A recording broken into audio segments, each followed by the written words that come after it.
काल एवढं मोठं मैदान झालं आणि मी स्टेजवर असताना ज्या घटना बघत होतो की जो दिवसभर मी घटनाक्रम बघत होतो. गाड्या धावायच्या, गाडी पुढे गेली की जवळजवळ 6-7 ॲम्ब्युलन्स होत्या आणि कित्येक म्हणजे जे बघणारे प्रेक्षक होते त्यांचा ॲक्सिडेंट व्हायचा. त्याला उचलाय कोण नसायचं किंवा काय असायचं किंवा ड्रायव्हर असायचे, ड्रायव्हर पडायचे.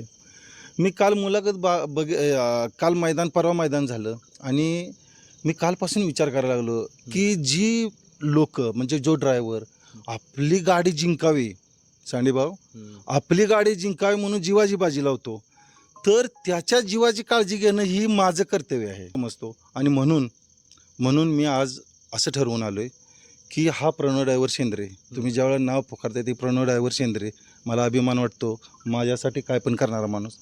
मी आज ह्याच्यासाठी 20 वर्षासाठी त्याचा म्हणजे 50 लाख कव्हरेज असणारा विमा उतरवत आहे. आपण बोलतो ना घरचा ड्रायव्हर आहे, तर घरच्या माणसाची काळजी घरच्या माणसानंच घ्यायची असते आणि म्हणून हा उपक्रम मी आज राबवत आहे.